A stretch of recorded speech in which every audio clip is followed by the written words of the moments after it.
Right, so this is a spoiler review of the new Halloween movie that came out last night, today, technically. So the theatre I went to, they were doing a special midnight screening of it. So they had the original 1978 version playing directly before it. And then we all went in to see the new one immediately. They had everything set up, all people dressed up as Michael and all. It was very good. But what really matters is the actual movie itself. So I feel like I'm alone in saying that it didn't think it was the best. But before you start lynching me, let me just explain myself. So I have made a pros and cons list. Originally the cons list just had Jamie Lee Curtis in it, but we've added a few more cons and a bit more pros as well. Is the movie a good film? Yeah. Is it a good horror film? Yeah. Is it a good Halloween film? Haven't really planned this review at all. I left the screening last night and I was in a bad mood. I was absolutely fuming. Don't want to talk about the ending right away, but it annoyed me. I think, although the movie focused, so we'll do my pros and cons. I won't just jump all over the place here. So get my list up. So the first thing I have on my list is making Michael scary again, which they absolutely did. I'll give him credit to that. Michael was terrifying, even though he was like 50, 60. He was the scariest he's ever been, I think. I don't know the way he was portrayed in this. I know there was some parts he was played by Nick Castle, the original person who played the Shape, which he's credited as in this, which I think was very interesting. He was more ruthless. The kills were absolutely brutal, which is another thing I have written down there, which is a good thing. The thing with seeing the original Halloween, like minutes before the new one, is you were able to see the juxtaposition and the similarities a lot better than if you had watched it like even the day before. So that's one thing I'll give them. Definitely they made Michael scary again. He was threatening, he was menacing, he was evil. So the next thing I have is the kills. The kills were great. The ones that really stood out to me were the podcasters, which I'll get into later. That was absolutely brutal with the teeth and stuff, which I've seen in the trailer, which I think when you watched about one or two trailers and things still got ruined for me, but anyway. The teeth, when he drops the teeth in the bathroom, and also the absolute beating he gives the guy podcaster, journalist person. He gets absolutely smashed his freaking face and bang and blood, and he just has to sit there and just watch his partner or whatever just get killed as well. And at first I was going to be like, safe to let her live. No, kill the both of them together. They're a unit. Yeah, I feel like there was a lot of Jason-esque kills. I've heard other people saying that, but people have said it when he stabbed the guy and left him up on the wall or the door or whatever, but he does that a lot, and he does it literally in the original where he does that, which I love. There's a part in the movie where he goes back to Haddonfield and I swear he starts doing a big killing spree. Everyone's leaving their doors open and he's just walking in, and there's a lot of good cinematography. You can just see him in the background doing it, it's not in the foreground. And you just see him doing all the kills. He like keeps on swapping his weapons. He just uses his hands, then he lifts a hammer, and then he takes a knife. It's pretty funny, but it's scary at the same time. The kills there are nice, rapid, they're done quickly, but they're still effective. Trying to think of other kills off the top of my head, they all were just very good, especially whenever you watch the original back. Straight before it again, I'm going to talk about this a lot, but whenever we were watching it, we were in this packed audience of people watching the original as well. And every single time there was a kill, the audience was laughing their heads off. It just reflects how what people find scary has changed and what the standards are like now in regards to like special effects and stuff. Whenever the girl gets killed in the original in the car and her face gets squashed up against the thing, everyone was laughing their heads off. Everyone was laughing at the opening scene with where he's looking at the knife and it's like POV and like Michael. Everyone was laughing at that. Everyone was laughing at the goat when he's dressed up as the ghost, which I think was meant to be funny anyway, but like everyone thought it was hilarious. But here there was a few funny points in this as well, but the balance sometimes I felt like Scream to me with the teenagers and stuff and the banter they had, but interesting. The balance between the comedy and the horror, it definitely was. There was a balance. It wasn't like scary movie. It wasn't funny. The music, so the soundtrack was really good. I heard John Carpenter came back and did a few bits and pieces, and also Cody Carpenter. I think that's his one of his relatives, they helped out as well, and it's very good. And I was really annoyed because we were standing in the line for to go get the tickets and stuff, and the cinema were playing the soundtrack. And at first I thought it was the original, and then there was like big guitars and all this, and I was like, they better not be playing the new soundtrack because I don't want to hear it yet. And then when it played in the movie, I was quite annoyed because I had already heard it. But anyway, the original soundtrack was good as well. The bits that weren't influenced by the original. I feel like there was a lot. I know. So the film was made by Blumhouse, the same people that make The Purge, and I felt like there was a lot of music there that was reminiscent of The Purge. There was a part, I think it's where the granddaughter's running out of the house, and it sounds like the Purge alarm. There was a bit sound like that, or was I just imagining it? The music overall was very good. There is Laurie's theme in this is like Laurie's theme was one of my favourite tracks in the original, and there's sort of like elements of it whenever there's like a scene with Laurie in it, one specific scene, and I remember like nudging my brother and I was like, oh my god, it's Laurie's theme, like little, it's reminiscent of Laurie's theme. It's not exactly Laurie's theme, but it's there, and I thought that was really nice. I also have written here the black kid. I found his name's Julian. He was absolutely amazing. He really carried the film. I hope he gets his own film. I hope he gets his own series. I hope him and Michael team up and you know, cause havoc, because he was probably the best part of the whole movie. I absolutely loved him. He was hilarious. The kid was an absolutely amazing actor. He was so funny. Everyone was laughing their heads off at him. Definitely the funniest part of the whole movie. And it was really annoying that we didn't see him again. He escaped and we didn't see him again. I didn't want him to die, but I was actually worried because there's something this film does. It has balls and kills kids, which was, I'll give it that as well. It was brutal in that sense. I mean, the original kills dogs, which is still shocking. Like I said, the people sitting beside me whenever we were watching the original, that's probably the one thing that's still really shocking and terrifying about the original movie. The fact that the dog still gives me a wee bit of whew. But yeah, in this movie, the kid he kills like a 12-year-old.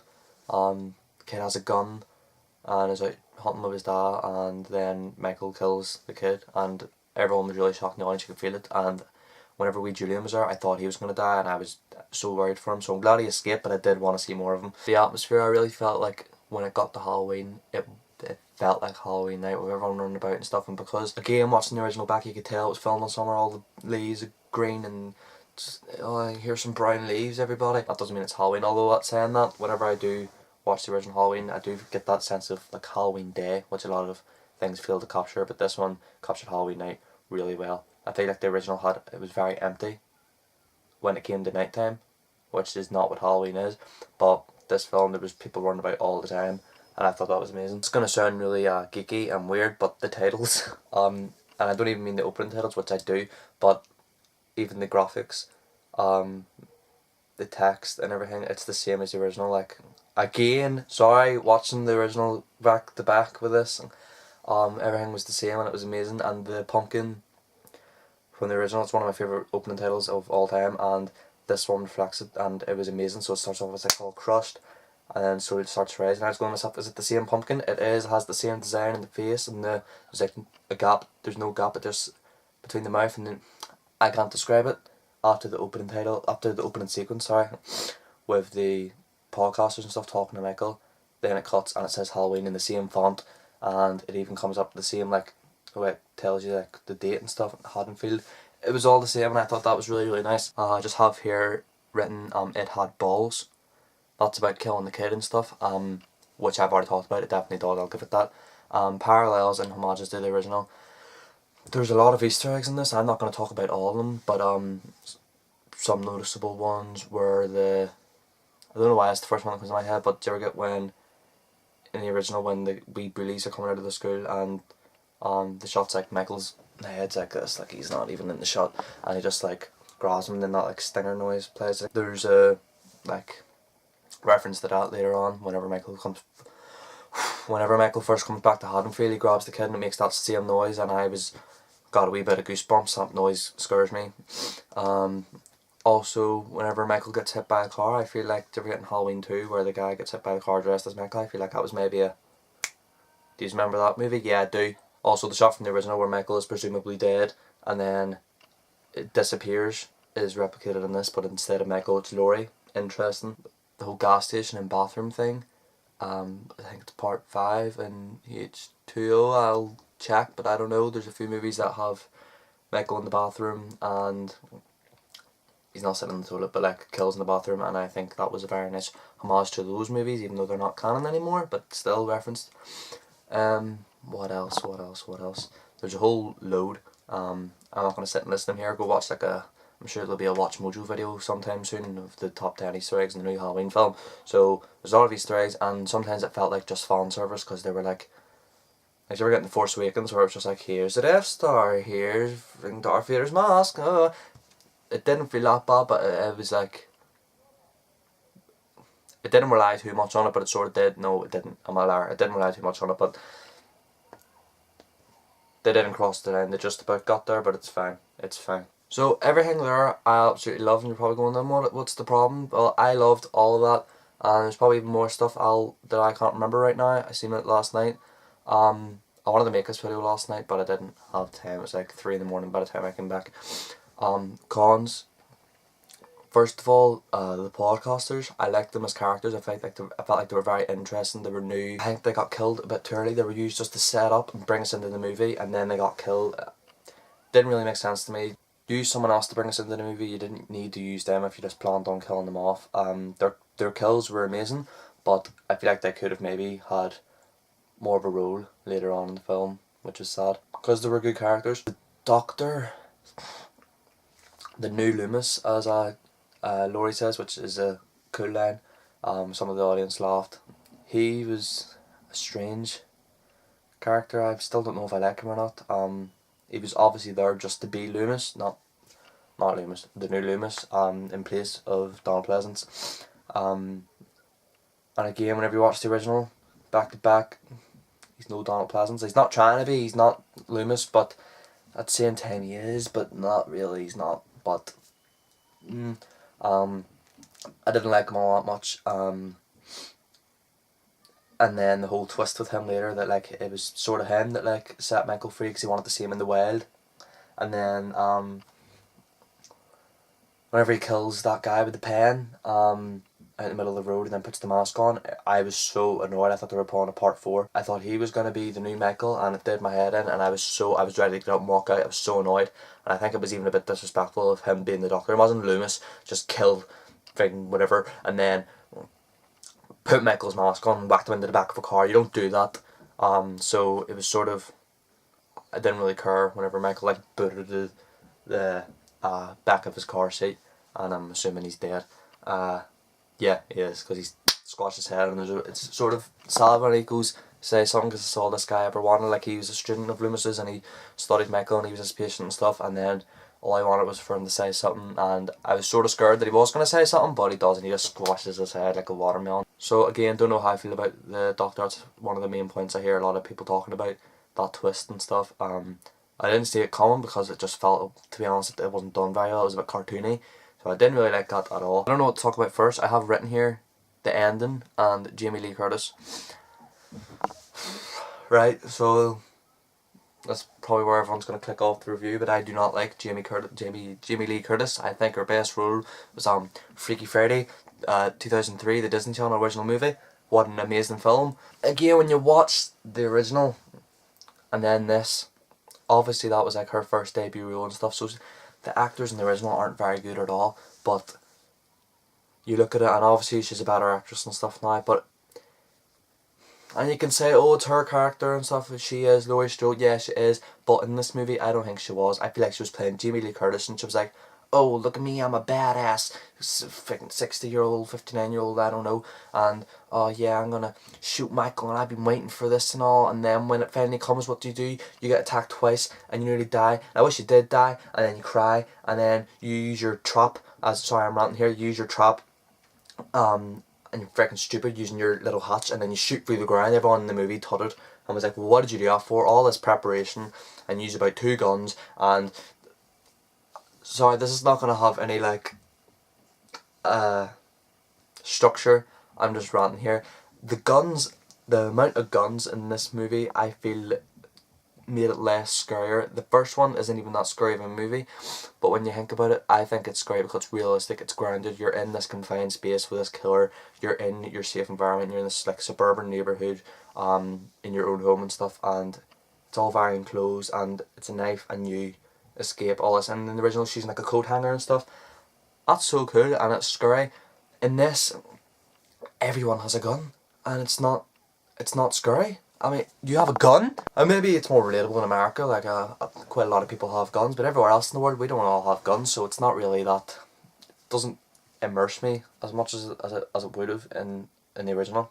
This is what I've said from day one, with them erasing everything past Halloween 2, him not being related to her not like seeing him multiple times and stuff, it's sort of on their minds, like, why, like, everything happened, why is she, I know she's traumatized, but like, why? And there's a really interesting line by that weird guy that just gets killed, one of the friends of the granddaughter, he says as well, by today's standards, it's not that big, and whenever you say like, oh, 5 people were murdered or whatever, okay, right, and it even sounds stupider out loud. Whenever you think Michael Myers, think of this guy has this massive kill count, body count, whatever, and in this movie he's killed like 5 people.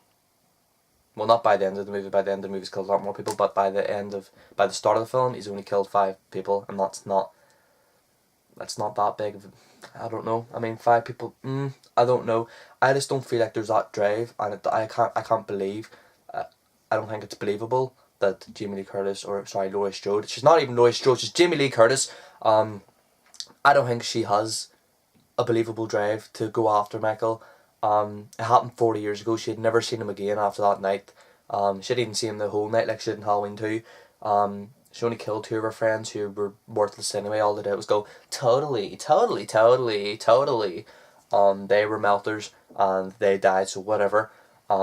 He didn't come after any of her family, like, I think is it her son in H2? I don't know.